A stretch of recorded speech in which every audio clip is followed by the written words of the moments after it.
একসময় যাত্রা জগতের হিরো ছিলেন তিনি। মেদিনীপুরে খ্যাত ছিলেন শ্রী ভট্টাচার্য নামে। তার অভিনয়ে দর্শক আসন থেকে উঠে আসতো মুহুর মুহুর করতালি। সংলাপ বলার ভঙ্গি, চোখের অভিব্যক্তি আর দৃঢ় উপস্থিতি মঞ্চকে আলাদা মাত্রা দিত। পূর্ব মেদিনীপুর জেলায় পটাশপুরের পঁচের গ্রামের শিবশঙ্কর পণ্ডা ছোটবেলা থেকেই অভিনয়ের প্রতি ছিল অদ্যম টান। গ্রামের সাংস্কৃতিক অনুষ্ঠানে নিয়মিত অংশ নিতেন। 23 বছর বয়সে পেশাদার যাত্রা দলে যোগ দেওয়া, সেখান থেকে শুরু হয় দীর্ঘ পথ চলা। অল্প সময়ের মধ্যেই নিজের দক্ষতা প্রমাণ করেন, দর্শকদের মন জয় করে নেন অনায়াসে। আমি যাত্রাই করতাম। কত বছর ধরে যাত্রা করেছেন? হ্যাঁ, ধরুন 22-23 বছর তো নিশ্চয়ই। এখন কি করেন? এখন কি আর করবো, প্যারালাইসিস রোগী, বসে গেছি, কতগুলো যাত্রা করেছেন? হিসাব নেই। কোথায় কোথায় যাত্রা করেছেন? গোটা পাড়ার যেখানে মেদিনীপুর ডিস্ট্রিক্টে শিবহর চার্চ, কেন বলতো শিবহর চার্চ বলে? আমাকে শিবশঙ্কর পণ্ডিতের নামটা এটা হলে ডাকতো না।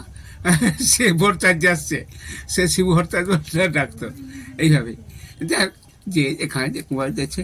তবে নবরঞ্জিতে ছিলাম বছর 6 বোধহয়।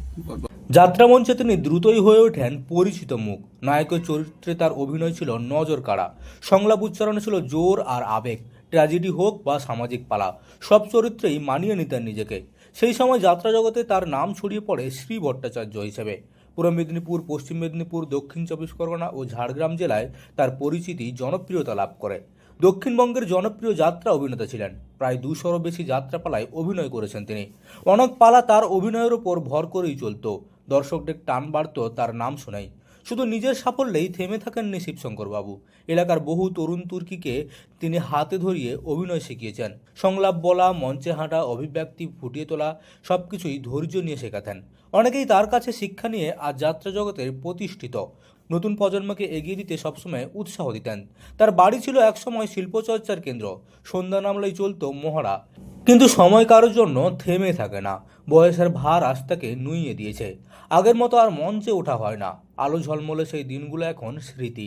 শরীর সায় দেয় না দীর্ঘ অভিনয়ে, তবুও মনে এখনও রয়ে গেছে মঞ্চের টান। গ্রামের মানুষ আজও তাকে শ্রদ্ধা করেন। যাত্রা জগতের কোলাহলে তিনি যেন ধীরে ধীরে আড়ালে চলে যাচ্ছেন। একদিন যিনি কাঁপিয়েছিলেন দক্ষিণবঙ্গের মঞ্চ, আজ তিনি নিঃশব্দ। বাংলার গ্রামগঞ্জে এমন বহু প্রতিভা আছেন যারা সময়ের স্রোতে হারিয়ে যাচ্ছেন। শিবশঙ্কর পণ্ডার জীবন সেই বাস্তবতারই এক নিঃশব্দ সাক্ষ্য। পূর্ব মেদিনীপুরের পটাশপুর থেকে মদন মাইতির রিপোর্ট, লোকাল 18 বাংলা।